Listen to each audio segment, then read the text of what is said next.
오늘 여기서 살펴볼 내용은 단별량 시계열 모형, 아리마 모형이라고 하는 모형의 추정 방법에 대해 살펴봅니다. 앞으로 여러분들이 머신러닝이라든지 딥러닝을 공부를 하다 보면 시계열 자료를 이용한 그런 다양한 예측 방법에 대해 접하게 됩니다.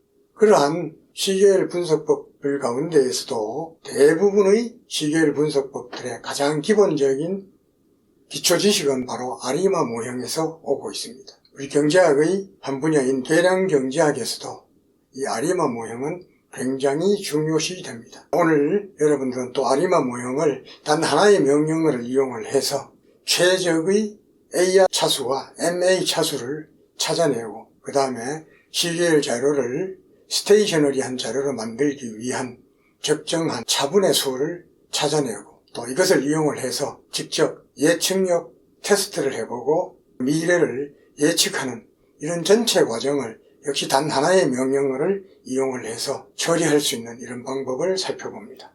주피터 노트북이라든지 주피터 랩을 통해서 이미 여러분들은 실습을 해보았을 겁니다. 함수명은 run sarimax analysis라는 이런 함수명을 사용을 합니다. 여기 사례에서는 한국의 거시 통계 자료를 불러옵니다. 그 중에서 GDP 자료를 이용을 해서 아리마 모형을 구성을 하고 추정하고 평가하고 미래를 예측하는 과정을 하나의 명령어를 이용을 해서 처리하는 방법에 대해 살펴봅니다. 먼저 한국의 거시 통계를 불러옵니다. 그리고 여기에서 연도 변수는 바로 데이타임이라고 해서 어떤 것이 시계열의 연도를 나타내는가 이런 것을 지정을 해줍니다. 그 다음에 그 중에서 특정 시점 이후의 데이터를 이용을 해서 아리마 모형을 추정하겠다라는 겁니다.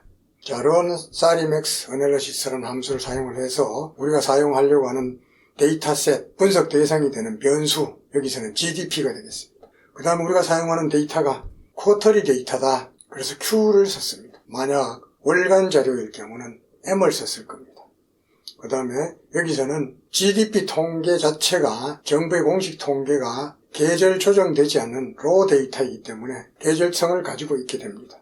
그래서 true라는 이런 옵션을 부여를 했습니다. 그 다음에는 예측을 할 때 마지막 8기간을 뭐라 하냐면은 그 이전 자료를 이용을 해서 아리마 모형을 추정을 하고 끝부분 8기간에 대해서 예측을 해서 예측이 얼마나 정확한지를 평가를 합니다. 밸리데이션을 하게 됩니다. 그 다음에는 다시 모든 데이터를 이용을 해서 모형을 추정한 다음에 미래를 예측하게 됩니다. 자, run sarimax analysis라는 이런 단 하나의 명령어를 이용을 해서 이 모든 과정들이 처리가 되게 됩니다. 그 결과를 봅니다. 먼저 이 시계열 자료를 원자료가 어떤 모습을 보이는지, 이 중에 트렌드, 추세가 어떤 건지, 이 안에 계절적인 요인이 어떤 패턴을 보이는지, 그리고 이것저것 아닌 다른 리시주얼로 설명될 수 있는 부분이 얼마인지 이런 것들을 보여줍니다. 두 번째는 우리가 시계열 자료를 분석을 할 때에는 해당 시계열 자료가 스테이셔너리한지, 스테이셔너리, 안정성을 가지고 있는지 이것을 검토를 하게 됩니다.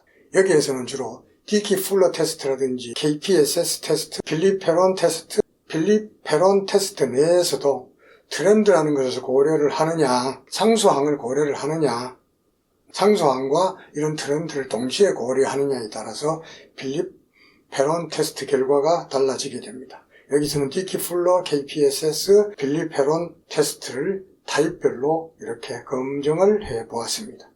다음에는 아리마 모형의 적정 차수를 자동으로 결정해주는 이런 결과물이 출력이 됩니다.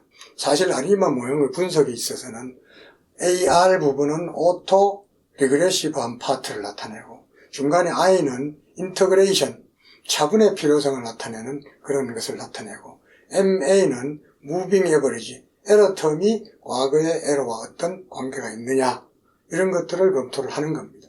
그래서 여기서는 차수 결정하는 방법, 차분을 과연 몇 번 해야 되는지, 그리고 MA 부분, 무빙 에버리지 부분의 차수가 얼마인지 이런 것들을 검토하는 이런 과정은 사실상 쉽지가 않습니다. 만약 non-stationary 하게 되면 차분을 취하게 됩니다. 그 다음에는 auto-correlation function이라는 것을 통해서 무빙 에버리지의 차수를 결정을 합니다. 그 다음에 Partial Auto Correlation 펑션이라는 것을 이용을 해서 AR 파트의 차수를 결정을 합니다. 관련 통계량이 있더라도 여기에 계절성까지 감안이 되었을 때는 그 차수를 결정하는 것이 그렇게 쉽지가 않습니다. 내가 만든 이 함수에서는 다양한 시행착오를 거쳐서 인터그레이션 여부, 인터그레이션 차수 얼마냐, AR 파트가 몇 개의 차수냐, 무빙 에버리지 파트가 몇 개의 차수를 고려하는 것이 최적일 것이냐를 평가를 해서 적정 차수를 결정을 해주게 됩니다. 여기 아리마 010 이것은 무슨 말이냐 하면은 그냥 시리즈에서는 AR하고 MA의 차수는 제로다라는 것이고 한번 디퍼런스 할 필요가 있다는 걸 보여줍니다. 두 번째는 시즌을 계절적으로 보았을 때는 한번 차분을 해주고 무빙 에버리지 부분이 차수가 1이다라는 것, 이것이 가장 적절한 아리마 모형이다라는 것을 보여줍니다. 여기 4는 쿼터리이기 때문에 분기별 4기를 나타냅니다. 여러분들이 앞으로 다양한 시계열 자료를 이용을 해서 바로 아리마 모형을 추정을 한다면 어떤 변수를 사용하느냐에 따라서 바로 이러한 적정 차수가 결정되는 것을 확인을 할 수 있을 겁니다. 이번에는 우리가 시계열 자료를 다룰 때에는 어떤 구조적인 변화, 스트럭처럴 체인지가 있느냐 없느냐라는 것을 파악하는 것도 굉장히 중요합니다. 우리나라 거시 통계를 보게 되면은 과거에 1997년도에 외환위기를 겪었다든지, 그 다음 2008년에 세계금융위기를 겪었다든지, 이런 시점은 바로 시계열 자료에 있어서 어떤 구조적인 변화를 초래할 수 있는 이런 시점이 됩니다. 바로 그 기간에 어떤 구조적인 변화가 있었느냐 없었느냐를 검증하는 것이 바로 여기에서 나타내주는 CUSUM 테스트라고 하는 겁니다. 자, 여기에서 우리가 사용하고 있는 한국의 GDP 통계량에서 과연 그러한 구조 변화가 있었느냐 하는 것을 검증을 해보았습니다. 조금 전에 말씀드린 대로 1997년경에 한국의 외환위기, 그 다음 2009년경에 세계금융위기, 이런 것들이 징후는 보입니다만은 차분된 변수로 보았을 때 뚜렷한 구조 변화로 보기는 힘들다라는 이런 검증 결과가 나왔습니다. 그 다음에 사후 예측을 해봅니다. 명령어를 사용을 할 때 타당성을 평가하기 위해서 마지막 데이터 8개를 사용을 한다고 했습니다. 마지막 데이터 8개는 구체적인 값이 있습니다. 그 이전 데이터를 이용을 해서 추정을 하고 실제 데이터가 있는 부분을 예측을 해서 두 데이터를 비교를 해서 예측이 얼마나 정확한가를 평가를 하는 겁니다. 그 다음에는 모든 데이터를 다 사용을 해서 모형을 추정한 다음에 미래를 예측을 하는 겁니다. 이것을 사전 예측이라고 합니다. 여기서 사전 예측 결과를 확인을 할 수가 있습니다. 지금까지 여러분들은 단별량 시계열 모형을 아리마 모형으로 구성을 하고 아리마 모형의 구성에서 필요한 차분의 수, AR 파트의 차수, 무빙 에버리의 차수 이런 것들을 동시에 고려를 해서 적정 차수를 선정을 하고 그것을 이용을 해서 미래를 예측하는 방법에 대해서 살펴보았습니다.